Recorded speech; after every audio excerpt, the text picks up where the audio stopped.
এইখন হল বহুত দিনীয়া পুৰণি পকীৰ দলং। এই দলংখনৰ পোজ বা পিলাৰ বা খুঁটা এনেধৰণৰ ফ্ৰেণ্ডছ চাওক, এনেধৰণৰ।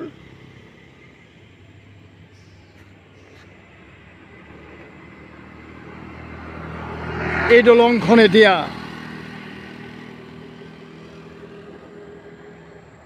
প্ৰায় ভগ্নাৱশেষ। এই দলংখনৰ মেদ উকলি গৈছে ফ্ৰেণ্ডছ।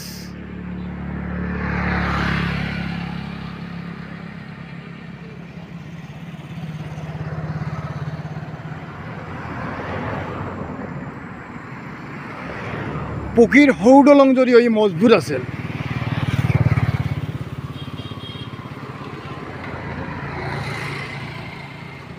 এতিয়াৰ এইখন নতুন দলং ফ্ৰেণ্ডছ। এই পুৰণি দলংখন আপোনালোকক মই দেখুৱাবলৈ গৈ আছোঁ। আপোনালোকে বিচাৰি উলিয়াব যে নতুন দলংখন কেনেকুৱা। এইখন নতুন দলং ফ্ৰেণ্ডছ, এইখন পুৰণি দলং। পুৰণি দলংখনৰ পোজ বা পিলাৰ বা খুঁটা এনেকুৱা আছিল।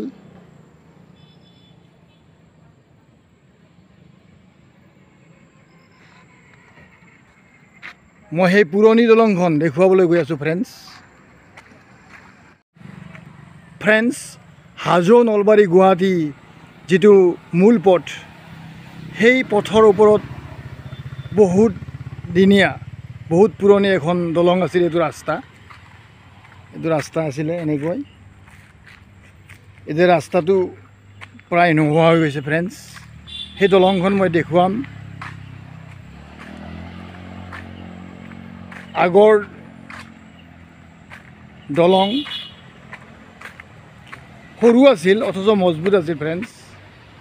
এতিয়া ইয়াৰ ওপৰেৰে মানুহ বা যান বাহন পাৰ হৈ নাযায়, যিহেতু এই নতুন ব্ৰিজখন আছে ফ্ৰেণ্ডছ। এনেকৈ যান বাহনবিলাক যায়। এই পুৰণি দলংখন বৰ্তমান এনে পৰি আছে। মই ইয়াৰ ওপৰত উঠিছোঁ ফ্ৰেণ্ডছ। চাওক এই পুৰণি দলংখন, পাগলদিয়া নৈৰ ওপৰত এইখন পুৰণি দলং। ই মোটামুটি কিছুদিন পিছত ই নোহোৱা হৈ যাব ফ্ৰেণ্ডছ। চাওক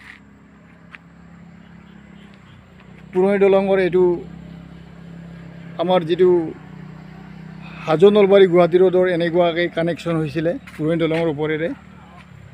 এইটো ৰাস্তা প্ৰায় ক্ৰমান্বয়ে নোহোৱা হৈ যাব ধৰিছে, যিহেতু মানুহ অহা যোৱা নকৰে ফ্ৰেণ্ডছ। উঠিছোঁ, এইখন পুৰণি দলং ফ্ৰেণ্ডছ। চাওক মজবুত আছিল।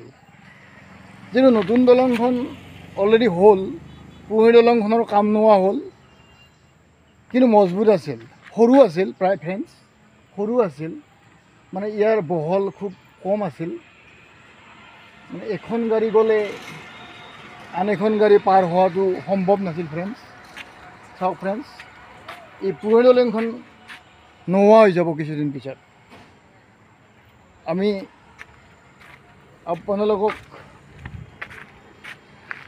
মানে দেখুৱাইছোঁ এই পুৰণি দলংখনৰ অৱস্থা কেনেকুৱা হৈ আছে। মানুহ পাৰ হ'ব লাগিলে দলংখনৰ এই ছাইডৰ এইখিনিত ঠিক থিয় দিব লাগে, সোমাই যায় থিয় দিব লাগে। এনেকৈ গাড়ী গুচি যায় ফ্ৰেণ্ডছ। চাওক ইয়াৰ আপোনালোকে বহলটো চাওক ফ্ৰেণ্ডছ।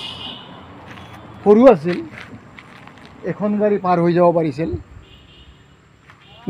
নোহোৱা হৈ যাব, এদিন নোহোৱা হৈ যাব ইয়াৰ ফ্ৰেণ্ডছ, যিহেতু নতুন দলংখন হৈছে ফ্ৰেণ্ডছ। চাওক চাওক ফ্ৰেণ্ডছ, চাওক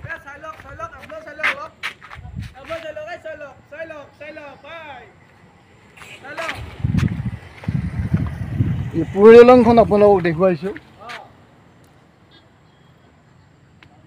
এই দলংখন পাৰ হ'লে কামৰূপ জিলা, দক্ষিণে কামৰূপ জিলা, এই দলংখন পাৰ হ'লে উত্তৰে নলবাৰী জিলা ফ্ৰেণ্ডছ। চাওক এই দলং দুখনে মানে দুয়োখন জিলাৰ সীমা নিৰ্ধাৰণ কৰিছে ফ্ৰেণ্ডছ। চাওক ফ্ৰেণ্ডছ, এই দলং দুখনে মানে দুয়োখন জিলাৰ, কামৰূপ জিলা আৰু নলবাৰী জিলাৰ সীমা নিৰ্ধাৰণ কৰিছে ফ্ৰেণ্ডছ। ফ্ৰেণ্ডছ চাওক, আপোনালোকে এনেকুৱা দলং চাবলৈ আহিব, এনেকুৱা দলং আপোনালোকে ভিজিট কৰিব লাগে, চাব লাগে, এদিন নোহোৱা হৈ যাব, বিলীন হৈ যাব ফ্ৰেণ্ডছ। যিহেতু নতুন দলং হৈছে, এই পুৰণি দলংখন নোহোৱা হৈ যাব। এই মজবুত আছিল, সৰু আছিল, মজবুত আছিল।